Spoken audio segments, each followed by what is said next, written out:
Hi, this is Len Edgerly. Welcome to the Kindle Chronicles.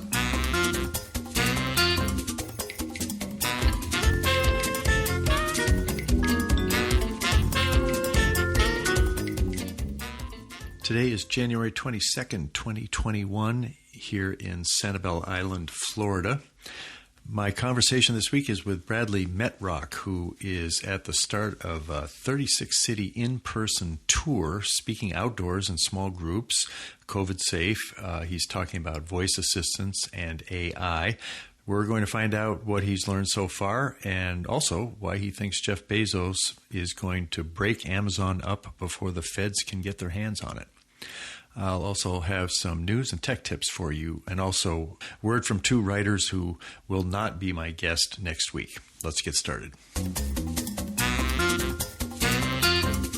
First up in news is a story we haven't seen much, and that is of a hack that was discovered, actually a vulnerability on the Kindle. And it was discovered by a researcher who put through a series of Kindle vulnerabilities, stitched them together so that the net result was that they were able to access a victim's Amazon account simply by knowing their email address. This story comes via Jason Williams, who sent me a link to a story in the Daily Swig, which is a cybersecurity newsletter. Though the reporting on this, I think, just became apparent this week. The issue actually had been taken care of earlier. And in fact, the update, which I told you about on January 2nd, 5.13.4 for Kindles, also included the patch for this vulnerability. So that door is closed. Everything is safe and no problem about it. The 5.13.4 update was touted in the original information about it, mainly because it has a way to track series of books. If you've got a book in a series, it tells you how many others you might want to buy. I also was alerted to the fact that the latest update, 5.13.4, contains a speed increase, and an Amazon PR media representative emailed me to say that the update provides 12% faster page turns while reading, and that means the Kindle Oasis will have the fastest page turns of any Kindle ever. I guess, I don't know if, because 5.3.4 also updates the other Kindle models, so I don't know if their pages turn faster as well either. So that, as I said, that vulnerability was fixed, and a little more information on it came from the rep. We have already released an automatic software update over the internet fixing this issue for all Amazon Kindle models released after 2014. Other impacted Kindle models will also receive this fix. We also have measures in place to prevent customers from receiving content they haven't requested. We appreciate the work of the independent researchers who help bring potential issues to our attention. The researcher was awarded, I think it was $30,000 by Amazon in gratitude for finding this and letting them know in time to fix it before it had caused anybody any trouble. You can do that update if you go to updates on Amazon. You can manually do it, but they say if you simply leave your Kindle charged with at least 30% battery and leave it idle for 2 hours overnight, then you'll get that update automatically. You won't have to mess with transferring it from your computer to your Kindle by USB. Also in news, I'll have a link to a good e-reader report by Michael Kozlowski, who has great sources in China. He's predicting that new Kindles will arrive this year, plural. I guess all three, Basic, Paperwhite, and Oasis, although he doesn't specify those. And he's talking about the possibility of a color e-ink model. There is a second generation e-ink Kaleido color e-paper, which is the company's ramping up to produce, including, it looks like, one site in Massachusetts. It says South Hadley, which is, I think, near where Smith College is in Northampton. There's also a Tesla charger there. And he's pretty bullish on it and notes that other e-readers are going to get this e-ink color paper, and he thinks that will pressure larger companies like Kobo, like Amazon, to go there as well. Some of these other companies that are getting it, I don't recognize them. I don't want to diminish them because I know there's huge markets outside the U.S., but I've got a 12-year archive of Kindle books, and so if there were, even if it was Kobo, there was a chance to get a a color e-ink, which just really underwhelms me as something I think I need. I certainly wouldn't do that and abandon all of my Kindle books if it was on another platform. Now, if Amazon comes out with a color product, I'll assume that it's solid. Maybe I'll fall in love with it, although I don't think I'll fall in love with the price, and we'll see. It sounds like there's probably going to be some new Kindle models coming out, and those will be fun to cover in whatever way I have a chance to do it. And thanks to Garrett Riley for the tip on that one. Now for tech tips, Tom Semple writes that iOS 6.38, that's an update for the Kindle app on iPhones, iPads, has that same series grouping that we had on the Kindles, and he says now we're just waiting for it to show up on the Kindle app on the Fire. I had a call that was a 303 area code, Denver, said it was from Amazon, said that there was a suspicious charge, about $700 on my account. Yeah, I smelled something that wasn't really Amazon, so I called Amazon, and they were able to check phone calls that I had received on my phone. Was I worried about that? No, because they were able to say, yes, we see that call, and that was not from us, so it's a good thing you didn't click on anything or give them any information, because that could have been a problem. I think that's the first time I've gotten some sort of a spam phishing thing purporting to be from Amazon. A little unnerving, but for sure, if Amazon is calling you, first of all, it's rare if you didn't initiate the call to get tech support. Second of all, if they ask for any information like your credit card or your account number or anything like that, hang up immediately, file a complaint with the government or whatever. But I guess that's now a thing out there. Sonia Brock wrote with a smart speaker tip, which I think is a good one. She says, I have noticed on both my Amazon Alexa and my Google Home that over time, the internal software appears to become corrupted in some way. Instead of fiddling about in settings, just unplug the dears. And when plugged in again, they find their brains and their connection to the internet and work as well as before the failure. Very handy advice. John Parker wrote that he was having trouble converting a PDF to Kindle. Len, I just tried converting a PDF document to Kindle format. It has always worked flawlessly for me. This time, it's still in PDF format. Have they stopped the conversion function, or is it something unique to this document? I hope you're enjoying Florida. John Parker from Lake Oswego, Oregon. I haven't had a problem with this. I've done some sending of PDFs to my dad's Kindle. The other way I usually do it is if I have a PDF, I'll drag it to the Send to Kindle app on my Macintosh. That's something that you can get on the Amazon site. And then when you do that, you have the choice of, do you want to convert it to Kindle or do you want to keep it PDF? So I guess I'm hoping that was maybe a problem you had with a specific document, because that's such a powerful, useful thing to do. I'd be very disappointed if for some reason it's been disabled. I reached out to the Blueprints team. They're the ones that handle flash briefings like my morning journal. And I told them that I'd had some trouble uploading the morning journal, but lately it's just been going through flawlessly. And I've been doing it over a year now, and I love the practice of it. So I shared that with the team, and I heard back from John White. Hi, Len. Thanks for the feedback. This always brings a smile to the Blueprints team. I had asked him, how come you can't say, Alexa, what's up, and hear the morning journal or other flash briefings? He said, some of the invocation phrases have been routed to news services, but most phrases with the word flash should bring up flash briefings. The following should work. Alexa, play flash, flash news, flash, and flash briefing. Now, I think it's pretty cool, and I tried this. I just said, Alexa, flash, and she said, here's your latest morning journal and all that. So if you want the fastest way to get the morning journal and you've got it on your flash briefings, you can now just say, Alexa, flash. I don't like the idea of Alexa flashing me in sort of the normal use of the word, but that will get you to the morning journal. Time for the interview. Bradley Metrock is an entrepreneur with a bold sensibility that I have come to admire. When Macmillan announced new library ebook purchase terms that made it more difficult for patrons to borrow new releases, Bradley banned Macmillan employees from attending his Digital Book World Conference in Nashville. Without mentioning the DBW ban, Macmillan backed down and withdrew the library policy changes last year. Several years ago, as I remember, Bradley stood up to Amazon's intimidating corporate lawyers when they tried to keep him from using Alexa's name and marketing an event that he was putting on. He's still at large, and now he has begun, in the midst of COVID, a 36-city in-person tour to discuss the latest developments in voice AI assistance. That's his new focus of activity. So that prompted me to reach out for another Kindle Chronicles interview with the CEO of Project Voice, Bradley Metrock.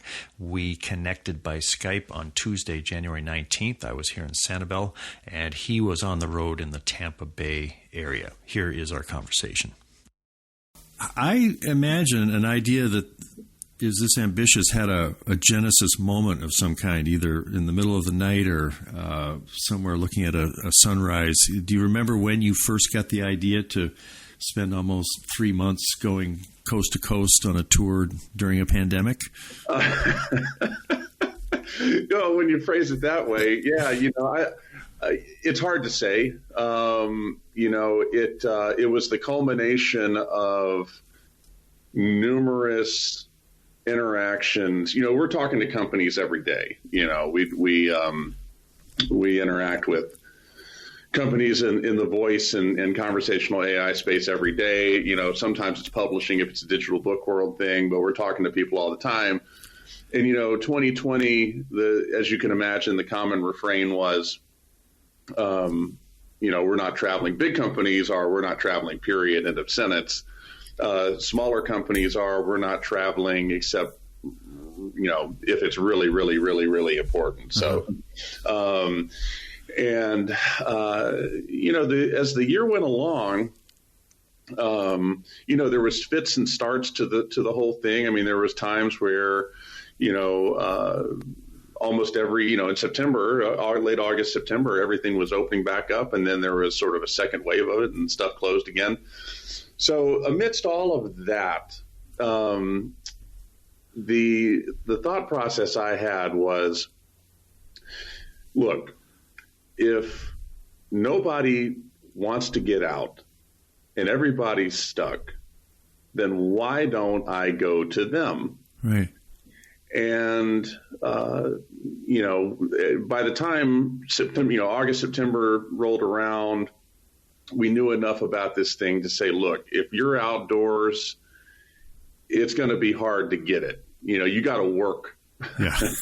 You got to work diligently to contract coronavirus if you're outdoors with somebody. And so I thought, shoot, let's do something interesting, and let's get out and start meeting people. And when I put the idea first on paper, I knew what cities I wanted to go to, and I ended up adding more, as we went along. But didn't really know, am I going to have private meetings everywhere? We've done some of that. Am I going to go and give a talk? Figured out real quick, no one wants to. If someone wants to hear me talk, there's plenty of other options for that where they can stay home. Uh-huh. What people need is interaction. Right. They're craving getting out and meeting, and not necessarily meeting. Meeting is fine, or reconnecting is also fine with people that they hadn't, that aren't immediate family members that they've been staring at for the bulk of 2020, and that's what we've done, and it's been a big success. It's cast a wide net for what we do with Digital Book World and Project Voice. I've gotten in contact with all kinds of people I wasn't in contact with before. I've met with a bunch of people I had never met with before. I've met with a bunch of people who I know well and hadn't seen in a while, and I just can't tell you how energizing it's been. Now, so your first leg, it looks like you hit some places in California, San Jose, San Francisco, and L.A. Those were the first three stops of the overall tour. Is that right? Yes, I ended up actually starting in California. Did you learn anything in those visits in California that are going to inform changes that you're going to make going forward, or did it sort of play out as you expected? I was prepared with all sorts of contingency plans. If somebody, you just never know. We're in a weird environment where there's people, there's people all across the political spectrum on the right, on the left, that, have just enough of opinion on something to where they might attempt to intervene. Huh. And also, you don't know, you just don't know what you're walking into. Right. Because it's not like there's reporting going on here's what you can expect when you're traveling to 36 cities in 4 months. Nobody's giving you that report, Lynn. That's not a common thread in the nightly news. Right. So when I got there, I was prepared for a wide variety of contingencies. And I was, fortunately enough, people for the most part, during the pandemic, during the pandemic's still going, but during 2020 is what I mean. I've been shuttling back and forth between Nashville and Birmingham. So I've got a pretty good sense of, weirdly, Nashville's probably been more disrespectful of the pandemic than Birmingham has. But, California was sort of what I expected. I expected to see a lot of non-compliance. I thought I would see people wearing masks, and for the most part I did. Just the regulatory environment out there, they just don't ask you a whole lot of questions. Yeah, right. You want a hotel room? Fine. Don't tell me anything else, because if you do, then all of a sudden you're going to check one of these boxes and I'm going to have to do something now. I see, yeah. So very interesting environment, and had good groups of people come out, and just a good start.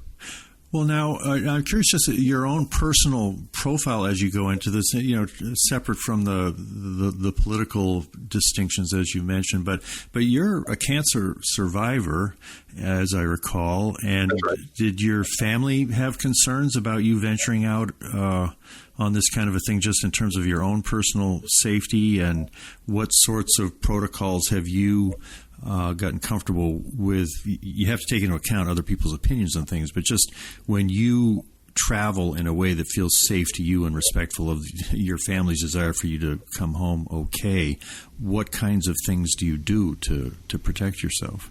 Yeah, that's a good question. So, prior to COVID existing, you wouldn't be too far off to call me the original inventor of social distancing. Okay. I keep to myself. I'm a private guy. You're not going to see me in a bar. You're not going to see me mingling, after hours. You're just not going to see those things. I'm very private. And so that's my general MO. I don't take, and also I'm an entrepreneur, and a lot of people associate risk, taking with entrepreneurship. And really in many ways, it's the opposite. It's you look to mitigate risk everywhere you can, because there's going to be unavoidable risk in key areas. So every other risk you can remove, you do. I see. And it's those thought processes that you bring to this. Yes, I'm going to be around other people, but we're going to be outside. It appears from the data that's going to be okay.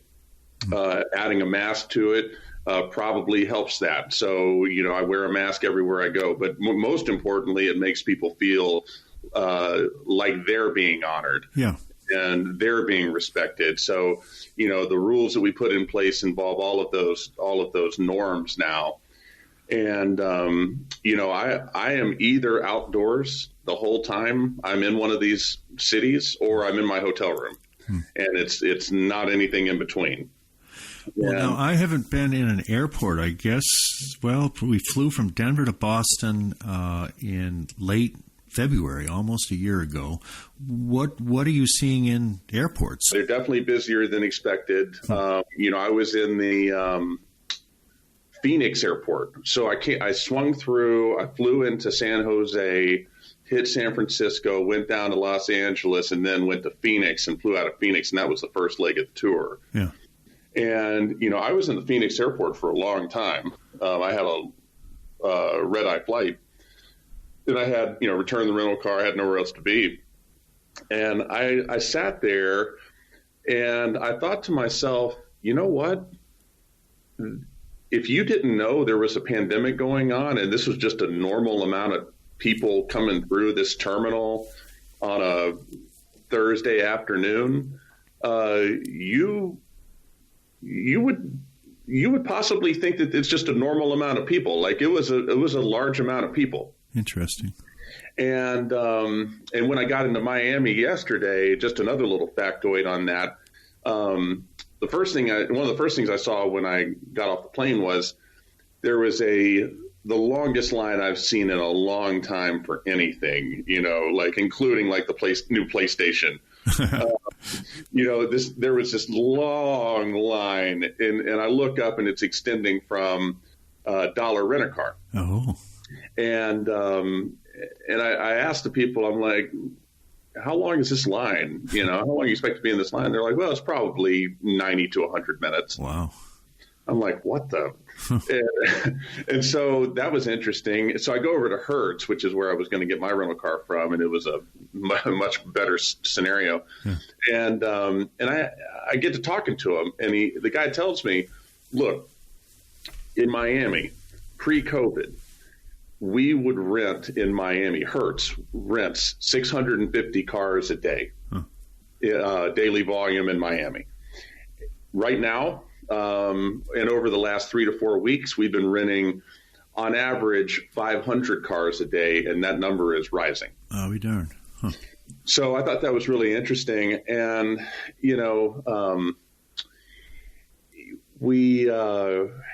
also, Miami, it is easy to say it has a much more lax environment to masks outdoors. So everybody's wearing masks indoors, but you almost don't see anybody wearing a mask outdoors in Miami, whereas the majority of people were indeed wearing them in Los Angeles and San Francisco. Yeah.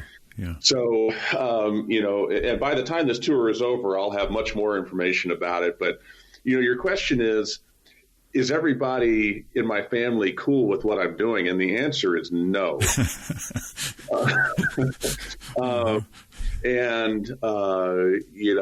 I have two parents that are both 70 plus years old. Mm-hmm. So, we've put in a number of precautions, and we've got a whole rigmarole. I don't need to go into it all here, but I'll share with you, one thing I did. I'll see my parents, as the tour goes along. See, the general idea here will be, I feel like I can keep myself safe. Right. And as the tour goes along, I'll either be proven right or I'll be proven wrong. Mm-hmm. And a lot of people are sitting there like, thinking it's inevitable. I contract COVID. I will be surprised if I do. But if I do, it will be from an airport. Yeah. Because it won't be on a plane. You don't get it on a plane. It won't be outdoors. You don't get it there either. But I'll tell you, airports are handled pretty well from what I've seen. People are pretty respectful. They've changed things around to give you as much room as they can. The way they board planes is totally different now. They board from back to front in most situations. And,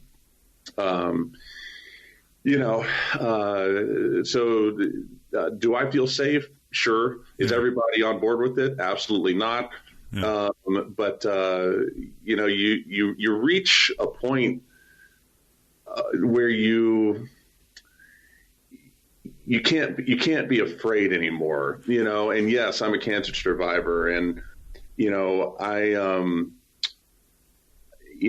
go through that and, it changes your mindset.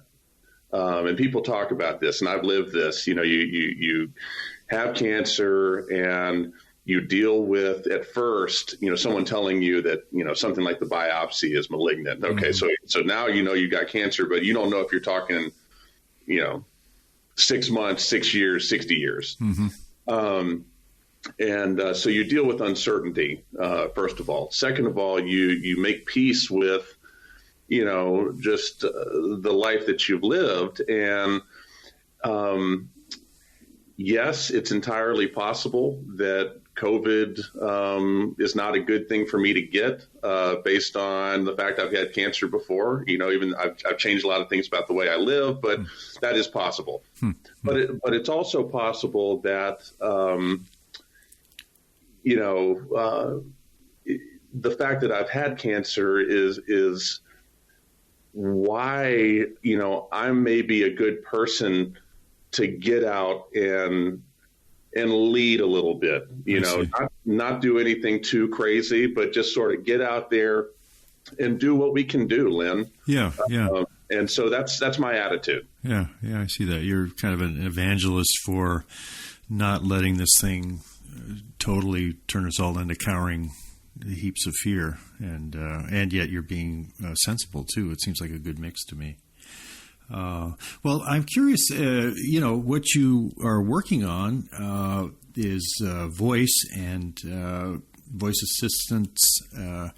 And I think I read something on your blog about the idea that voice assistant technology, it might very well be something that leads us back to normal after COVID or through COVID. And is it your sense that COVID has accelerated the both the development of voice technology and its acceptance, or what do you know about kind of your area of particular interest now on that side of your work in the midst of the pandemic? For sure, yeah. So there's no question this pandemic has accelerated. It's like hitting the fast forward button on life in many ways, right. And it's personal and professional. If you didn't get along with your wife before COVID, you probably got divorced in 2020. Divorces skyrocketed in 2020. If you had unresolved issues of some sort, and 2020 put you in a position where you were just sitting around staring at the same four walls, guess what? You weren't helped by that. Yeah. And that's why we have just this sort of mental health crisis going on that many people are struggling with. It's that this is all very hard to deal with. Similarly, the same applies all across the board with technology, and specifically with voice technology and conversational AI. We've seen a radical growth and expansion over this pandemic period. My estimates are, we've accelerated 4 to 7 years ahead of where we were. And, there's obvious things such as like touchless elevators. That's a common example that people will mention is, you get in this grimy elevator. And, certain things with COVID aren't going to change. Everybody could be vaccinated tomorrow or the disease could go away. And we've had our mindset shifted to thinking about germs and hygiene in a way that many people didn't before. And, this idea of using touchless interfaces driven by voice or maybe some other technology that mean we psychologically or maybe actually are safer because we don't have to touch, common surfaces. Now, is that a thing yet? I don't think I've been in an elevator very much in the past year or two. Have you actually encountered an elevator where instead of hitting a button, you tell it what floor to go to? One. Huh. But the technology is getting implemented. You're going to see much more of it in 2021. I tell you, I have been in several elevators where people said, "Let me the hell out of here," because there's too many people in there. Yeah, and it makes a lot of sense, though. What a smart thing to. I mean, we have a high rise. We live in in fact, I'm trying to sell it. It turns out to be a bad market to sell a high rise condo unit in Denver because there's no restaurants open and all that. But also, you're in an elevator going up 32 floors to your place. But something like a touchless interface that at least saves you from hitting the button. Things like that are really going to matter in terms of how safe people feel living in certain kinds of environments. Oh, there's no doubt. And same thing for kiosks at a McDonald's. Right. That's another area where, if technology can go touchless, then in many cases you're going to see that happen. Yeah. But, and that's just a very specific and somewhat narrow example. Conversational AI has blossomed in a much broader fashion over this period. And there's several reasons as to why. The reality of it is that before COVID, you had a lot of fence sitters. You had people in Fortune 1000 companies looking at voice saying, well, that's fantastic for Amazon and Google. They're massive. They've got the resources for that. It's cool. We're going to do it. It's going to be part of the future. We agree on all points, but it's not time for us. And during the pandemic, as the result of these, touchless interfaces rising into the fore and several other things, companies are taking a different view. I've heard much, much more. It's time to figure out what we're doing with voice. It's time to figure out how we want to incorporate a conversational AI approach into what we're doing. And the technology has really surged. And so, my job has changed quite a bit. The events they've continued to be a good part of our business. They're just virtual, and the economics are very different. The events have sort of gone into sustenance mode, or safe mode, because they don't, they're valuable because they foster networking, and they enable you to do lead generation and things like that. But the experience is obviously quite different, and sponsors and partners are not willing to pay anywhere close to be part of them as a result of it, because the economics just don't support it.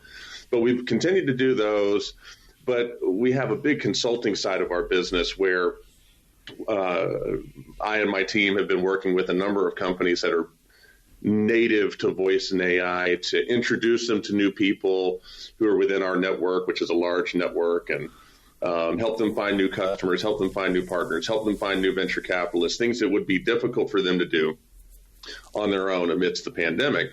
And we've been fortunate. We've been okay. It's been a great evolution of our business. Like everything else, that's sort of the direction we were going in to begin with. Yeah. And the pandemic got us there faster. And so as events come back, we'll end up in a better place because we endured. Yeah, and you knew things going into it ahead of where other people were in understanding voice technology. I would think that would give you kind of a competitive edge as this gets to be more and more important. There's a guy that I know, Austin Kleon. He's a writer in Austin, Texas, and a great speaker. So he does a lot of in-person events, and I was going to see if he could be on the show. He was booked, but in his website, under the speaking tab, it says that he's shifted to virtual events, and he says all the inspiration of a keynote with the intimacy of a studio visit. And I thought that was kind of a nice bit of branding there, but I wondered if you are feeling an advantage, especially if you could give a talk to a number of people, a targeted, useful talk to somebody who can really benefit from what you know about voice technology. And you can do it at home, and you've got your family there, and you're not on a plane, and maybe they're sort of, obviously it's great to be able to talk to people in the hallways at Digital Book World and things like that, but there is kind of an intimacy that we've all gotten used to with doing Zoom meetings of one kind or another through churches or whatever. Do you think that what people did in the pandemic because they had to, because they couldn't do live events, is going to have kind of a lasting hold just because in some ways there are advantages to it? And maybe Austin is going to be able to make a living doing these kinds of events in his studio without having to be, flying all over the world. I don't know how the business model looks, but the intimacy of it and the chance to reach out to so many people virtually feels like something that's been invented out of the pandemic that, might kind of last. I agree. Virtual events are here to stay. And there's a lot of innovation. We've only scratched the surface on the innovation and the utility that is possible with virtual events. I like to do all of our virtual events with Zoom, Zoom's webinar tool, not normal Zoom, but Zoom's webinar version, which we have a license for. It's simple. It's not the most whiz-bang thing in the world, but I have total command over it, and I'm comfortable with it. As we move forward, we're going to see a lot of. There's already experimentation with virtual exhibit halls and all this sort of thing. The problem that we face right now is that the world is out of balance. And this really strikes the heart of me getting out and doing coast to coast and finding, way more people meeting me in these outdoor meetups than I thought probably would, is that the world is way out of balance. And we're all at home, and there's nothing wrong with being at home. We're all in front of Zoom, or in your case, Skype. I'm the last guy that is on Skype. You are the last man standing. It's like my father's the last one who has an AOL account. I've always thought I was pretty hip, but you're calling me out here. No, you're people say set in your ways. I don't think it's a bad thing. It's perfectly fine. But as long as that's all there is, Lynn, we got a big problem. So you're saying the balance just sort of in kind of private life versus socializing, that's what's out of whack? As long as all you ever give me is virtual events. I see. Yeah. I'm going to get tired of them. Right. I'm going to get real tired of them. It's kind of and I'm going to do things like that I've seen happen over 2020. I'm going to at first be very enthusiastic, like everybody was about virtual events back in April and May into June. And then I'm going to start to say, I'll register, but, I'll watch it later. I don't need to attend that real time. And that's the second half of 2020 is a lot of people registering for things and watching it asynchronously, or just saying, no, I'm not going to register for that at all. I'm sick and tired of staring at the screen. Yeah.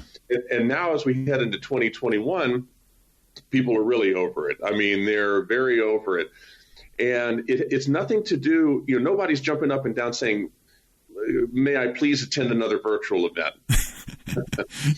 And it has nothing to do with the quality of virtual events. The quality's high. Yeah. It has nothing to do with the innovation of virtual events. The innovation is high.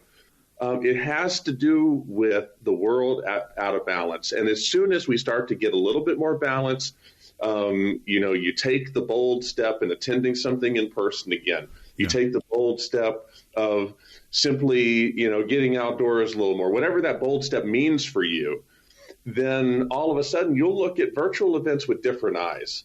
And you'll look at the computer and information and your email, everything with different eyes. And that's the process we all have to go through.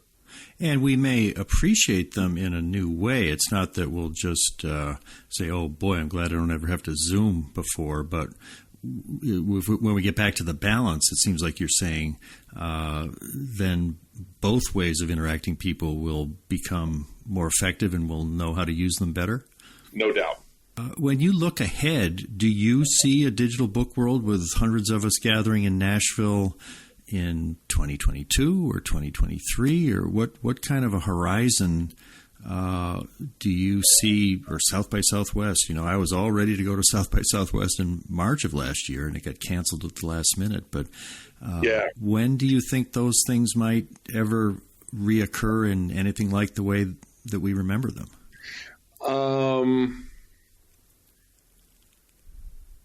Not for a long time. Yeah.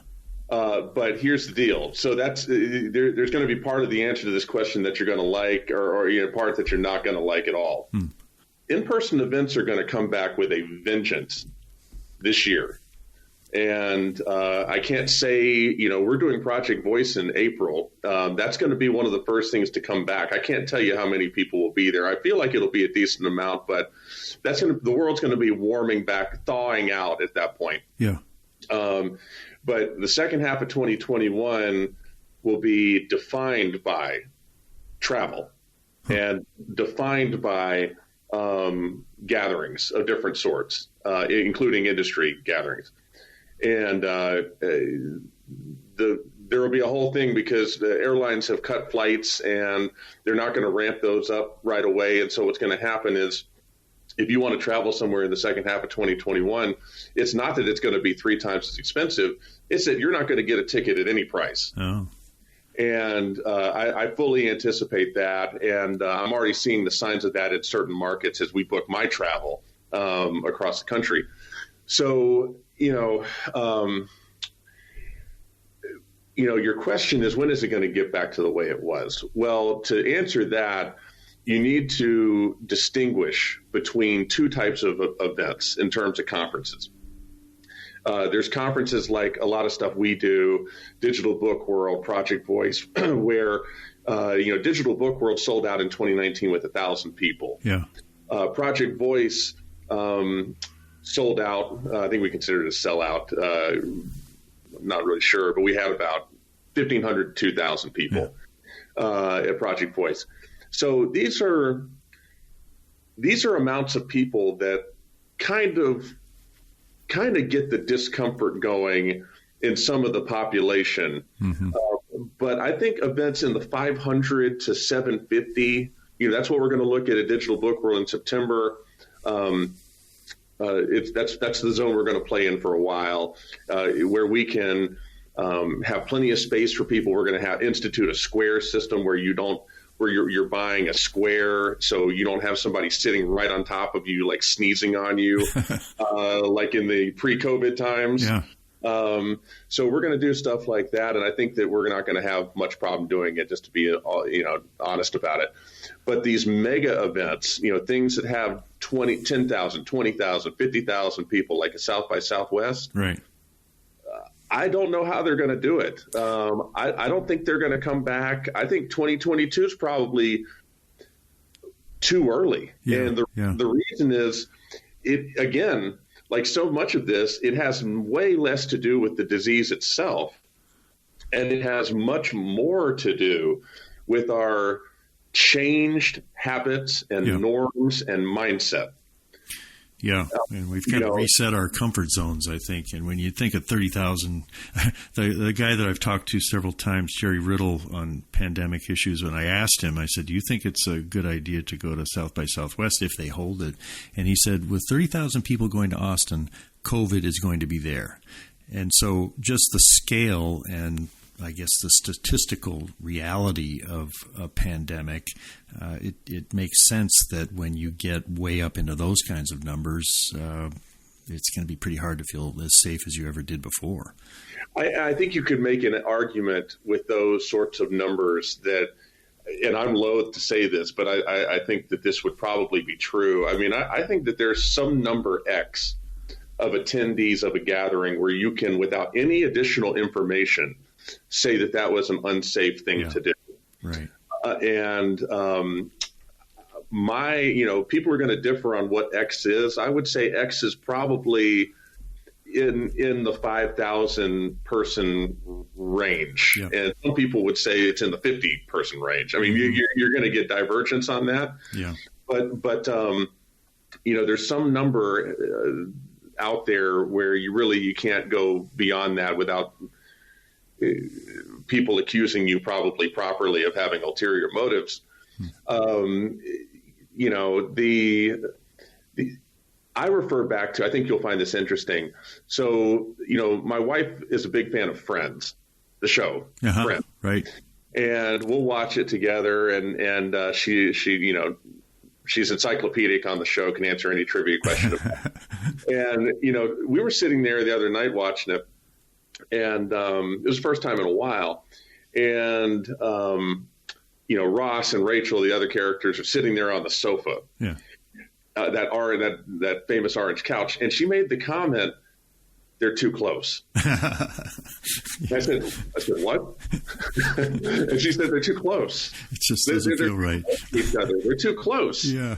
And I'm like, you do realize this was recorded a long time ago. And she said, I get it. It's just I can't look at things the same way anymore. Yeah.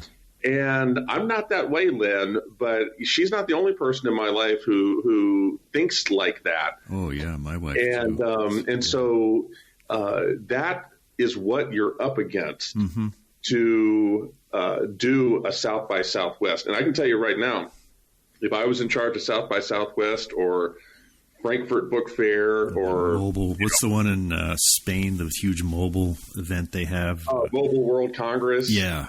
Or CES. I'm over the next 5 years, probably, I'm looking to break those up to micro shows. Yeah. And maybe spread them around the country. I mean, it'd be cool if South by Southwest Denver showed up with 500 people. That'd be very compelling. It would, and it's those folks are going to have to put their thinking hat on, because it's not going to be easy for them. But for us, the scale at which we operated at pre-COVID, I think it's actually going to be doable in a reasonable and prudent fashion. Yeah. Have you got a date for Digital Book World in September of this year? We do. So Digital Book World is going to be September 13th through the 15th in Nashville, and we're doing a second event as well. We're doing something that we call DBW West, which will be July 12th through the 14th in Seattle. Oh, cool. That's great. Good. Well, anything else you'd like to mention? Yes, there is. I got to broach this with you. We can close with this. You like to look ahead. That's just part of who you are. You're natural looking down the road. I am too. And I can tell you, you and I are of different political persuasions, but the thing that I think we both will have some commonality on is we have got to rein in big tech. I'm seeing, things I don't like. Parler is an unsympathetic victim. Nobody cares. What matters is how that played out.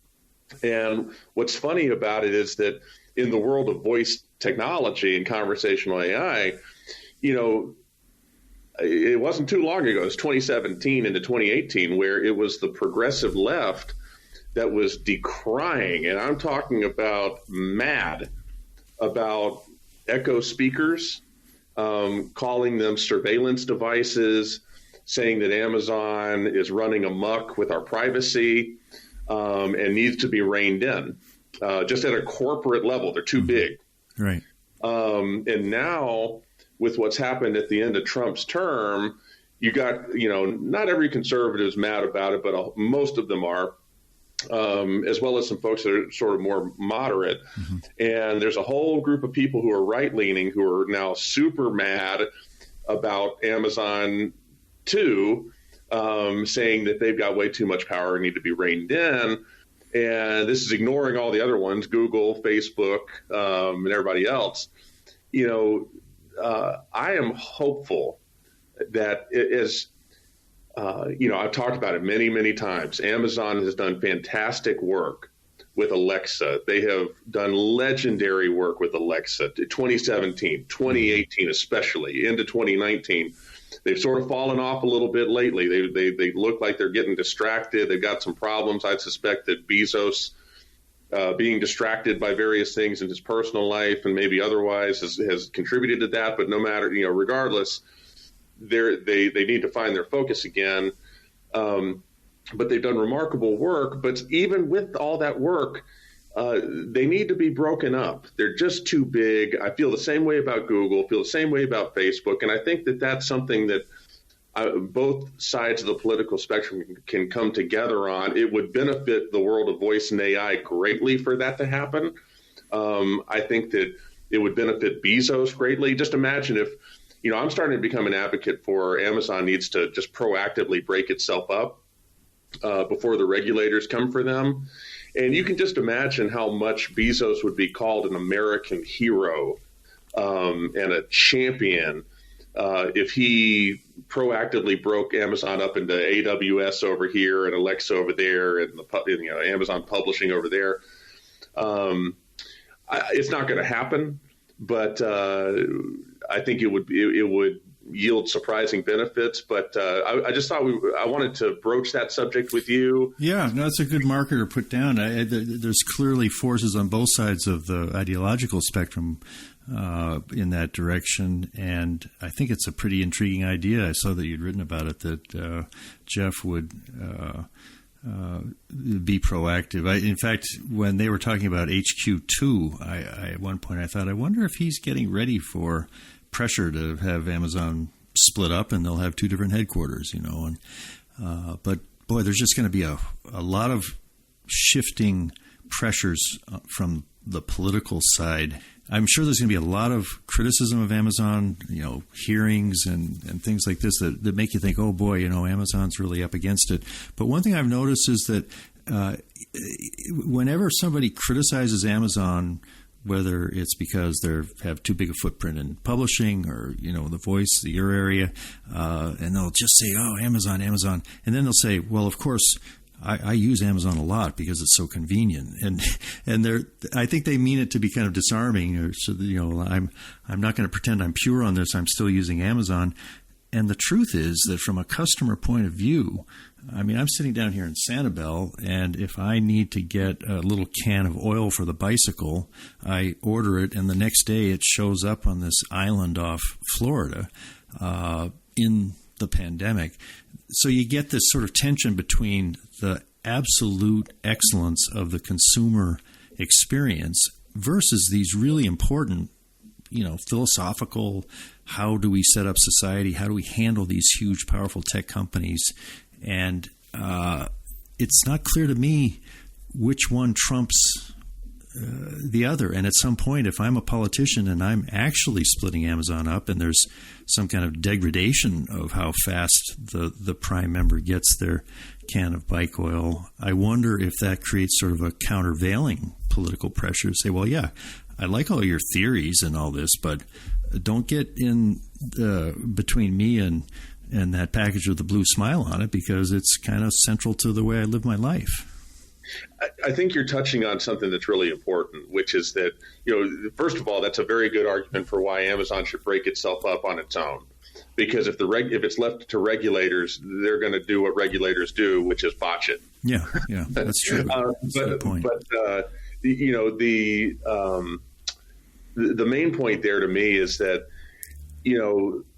I think it's part of our media culture. I think it's social media driven. It's caused by a lot of things, but the world will try to tell you that you have to be binary. You either have to believe this over here, and if you don't believe this over here, you must believe that over there. Right.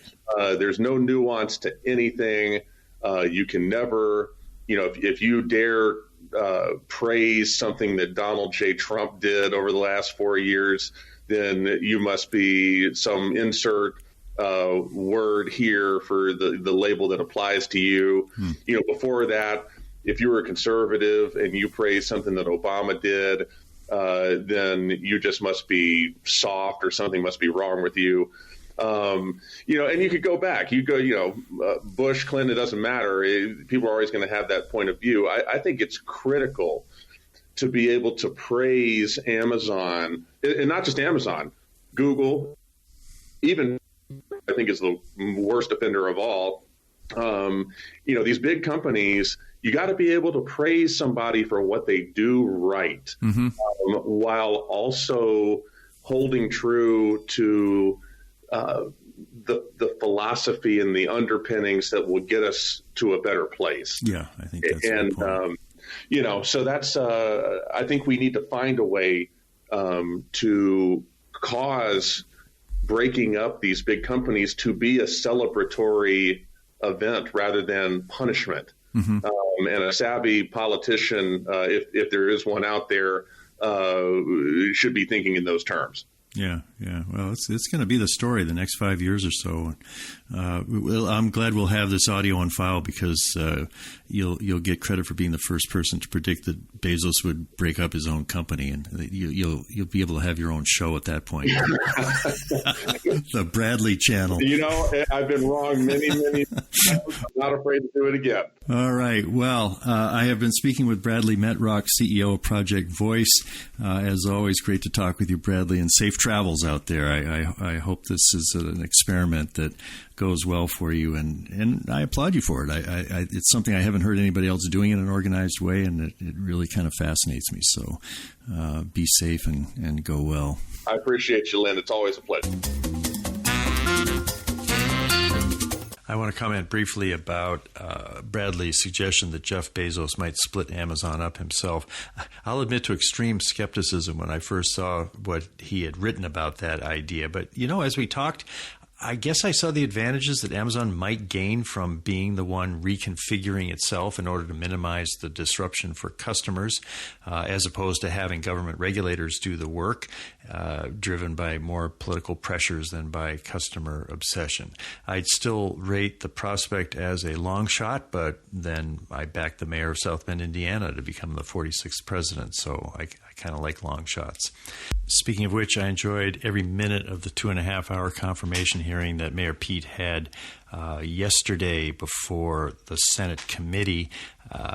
A model of how brief answers really are a good thing because each senator only has 5 minutes, and if you're smart, you let them do most of the talking. And in this exchange at the very end with the Senate committee chairman, Senator Wicker from Mississippi, you'll get a chance to hear how laconic Pete was, and then also a little pleasant exchange at the end of it. Mr. Buttigieg, will you pledge to work collaboratively with this committee and provide thorough and timely responses to our requests for information as we work together to address important policy issues? I do, and I will. Thank you very much. And I understand you had a birthday earlier this week.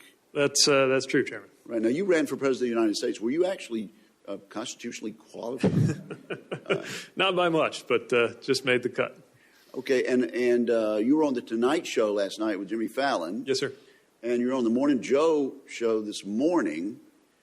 In terms of a thrilling experience, how does being before this committee today compare to those? I would characterize this as a unique experience, Chairman. Right. Very well said. There you have it. I reached out to Austin Kleon for an interview for this week. He wrote a nice note back saying, Len, nice to hear from you. Apologies, but I have to decline for now. Slammed with requests and being home with the kids full-time and trying to write. Best, Austin.